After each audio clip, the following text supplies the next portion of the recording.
Welcome to another DK Custom Products video. My name is Dwayne and this is Kevin. Today we're going to just discuss how and why to keep your Harley healthy and go over the reasons why we think it's a good idea.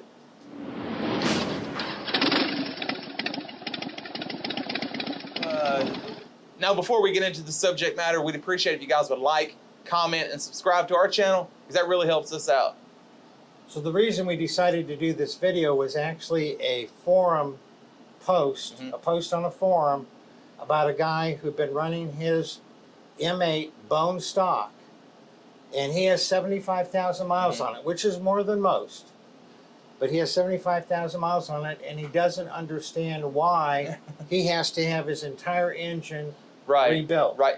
Now, he does have extended warranty, and Harley has rebuilt his entire engine from the cases up. Here are a few pictures that he posted. You can see on the tappets how they're worn, and you can see on the cam how it's worn.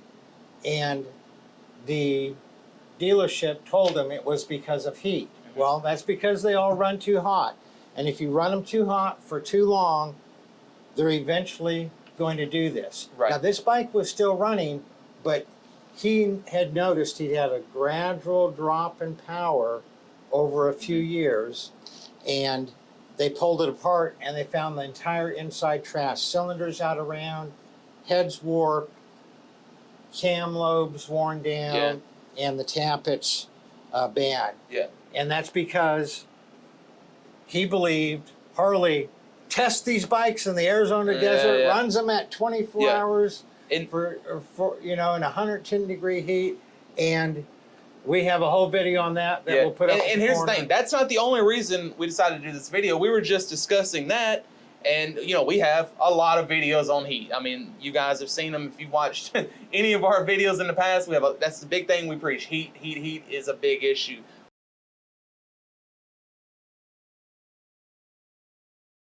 And we were going to go to 280 degrees and then do a dyno run. At 270 degrees, the engine cut power. I actually thought that he took it off of cruise control. He did not take it off of cruise control. The engine just cut power. The engine said, nope, and it started bogging down.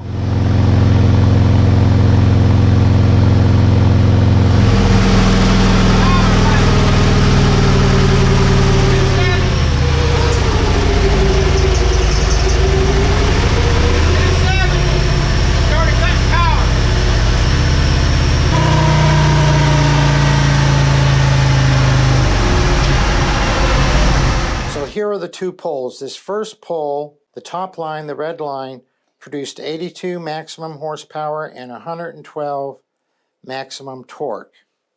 And so you see that's a nice line there. And then the same bike, the only difference is instead of being at 210 degrees, was at 270 degrees, and the maximum power was 80, and the maximum torque was 103. You can see how much power it pulled. And how many people have we talked to over the last couple years who've said 300, 320, 340 is what my bike runs at? So, I mean, it's just crazy how many people think their bike's okay. They run. This bike ran. Yeah. This bike produced 103 foot-pounds of torque at 270 degrees. But it was, 9 foot-pounds less than it produced when it was at optimum. A noticeable difference. And it's worth noting, this is a water-cooled model, which again, a lot of people think they don't need any additional cooling components. It's water-cooled. Right. And the other thing is, we were going to go up to 310 and see how much more it pulled, but this was not our bike. This was a customer's bike, and we weren't going to take it up that hot and cause accelerated damage to the engine. So we did not get what reduction in power there would be at 310 degrees, but it would have been even more than it was at 270 degrees. But also, we were discussing how Harley has significantly cut back on production. So now it's more important than ever that you keep the bike you have healthy. Because you might not be able to get another one in the near future. Yeah, I mean, who knows when the only Harleys available are going to be electric. I think that's a ways off, but I could be wrong. Right. There's a lot of stuff you read in the news now that I thought never even thought would be possible. Yeah, just a conspiracy 3 years ago, but it's actually real today. Yeah. And not only that, you know, some people have certain feelings toward the new Rev Max, and I don't think that's going away anytime soon, but I wouldn't be surprised if they got rid of the M8, you know. So I don't want to speak that into fruition, but it's possible. And then also, like I said, Harley has cut back on production significantly. So now it's more difficult than ever to trade your bike in or to get a decent price on a new bike. So, you know, as of the making of this video, 2.5 weeks ago, Harley said that they were shutting down all production and shipment of new bikes for 2 weeks. Yeah. Well, the 2 weeks came and went this last Monday, and they still haven't started back up. Yeah. So I'm sure they will eventually, but they're having supply chain issues, and so they're not making any new bikes right now. And between everybody at DK, myself, you, Devin, someone would have gotten a new bike by now. And if you've noticed, nobody's inquired about trading their bike in or getting something different. Like, it's just not an option right now for most of us. Because I'm not going to overpay, and I'm not going to wait. So I'll just stick with what I have. Yeah. So here's a few other things. You see in this picture, this piston was taken out of a M8 114 with only 5,000 miles on it. Now, this is not a blown-up engine. His bike was running with no problem. It's not blown-up engine, but it shows you in as little as 5,000 miles what kind of buildup you can get on your pistons from not having an external breather system. Yeah. He has now put in a 131, and he has an external breather system, and he's doing what he needs to keep it cool.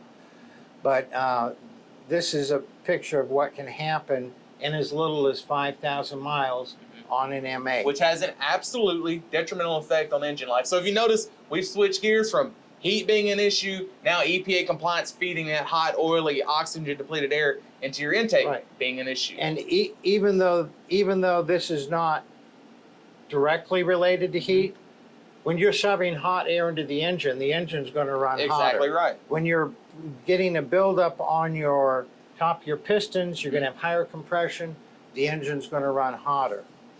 And here's an old carburetor throttle body. You can see how much buildup is in there because of the hot, oily, oxygen-depleted air going in and just coating everything. Right. And that has an effect on performance, which in turn has an effect on engine life. And when we say performance, we're not just talking about how fast you can get from A to B. We're talking about how easy your bike can get you there, how much it has to work to miles produce power. Per gallon. Yeah. Look at engines. It's really, really simple. Engines are made to run on air, the oxygen in the air, and fuel. Not air, fuel, and water. It's not a two-cycle engine. Air and gasoline. Did I say gasoline first, or did I say water? You said Fuel. Okay. Air and gasoline. That's what's made to go in there. The minute that you introduce air that doesn't have a high concentration of oxygen in it, you're taking away. The minute that you introduce oil in there, you're taking away from the space that could be used for that, and you're making deposits in the engine. It's just bad for the engine. It's not going to last as long. It's going to run hotter. It's not going to get as good a miles per gallon. And so, man, have you seen the cost of fuel? Exactly. Yeah. Between the last fill up, I filled up yesterday. It went up 38 cents a gallon. Another 38 cents a gallon. It went up when I filled up yesterday. Not only do you feel violated at the pump, you also feel irresponsible for out earning fuel for fun, which is what we do on these bikes. So you want to keep your fuel economy the best it can be. Right. So keeping your bike healthy. The other day I was driving Mary's Ford truck. All she's had for the last 25 years are Fords. And one thing that I like about Fords is they do an exceptional job at keeping their temperature down. They know that if they keep that engine temperature down, they're going to have less problems, less warranty issues, and the truck is going to last longer. And it doesn't matter how, if any of you have a Super Duty Ford or have a friend who has a Super Duty Ford, when it gets hot, that fan is so loud that you can hear it in the totally closed-in cab, if any of you have heard that. But Ford is doing what they have to keep that oil below 220 degrees. And most of the time, even pulling a heavy load in Mary's truck, that oil is around 190 to 205. I think I maybe saw it at 208 or 210 one time, going up a 10% grade. They know to keep the engine cool. Yeah. Keeping the engine between 190 and 210, which can be seen by the oil temperature and can be seen by this heat sensor on the heads, is going to make that engine run more economically and stronger and last longer. Right. And plus, you got to think of it this way: with an automobile, it's expected to last 150, 200, 300,000 miles. With a Harley Davidson, you know, that manufacturer, they know these bikes, a lot of them aren't going to exceed 10,000, 20,000, 30,000 miles. So they put no effort into making these bikes last 100,000 miles because it's not a priority for the majority of their customer base. But for those of Kevin that are going to put that many miles on a bike, it's something that needs to be addressed. Right. So again, just looking at what kind of problem can happen. Look at these tappets, look at this cam. This is the kind of problem that can happen when there's too much heat for too long, just thrashing that metal, breaking down the oil, and causing problems in there. So keep your bike healthy. It'll last longer, it'll run cooler, you'll be more comfortable, and you'll get better miles per gallon. Right. And you won't have the urge to go get violated at a dealership when you trade your bike in. Just keep the one you have, keep it on the road, keep it running at peak performance. If you guys have any questions about anything Kevin and I discussed in this video, leave us a comment below. We really like comments, or shoot me an email to support@dkcustomproducts.com. And one last thing, we'll put in the end screen, at the very end screen, we're going to put a link to a video on 10 low-cost and no-cost ways to keep your bike running cool and healthy. Y'all ride safe out there.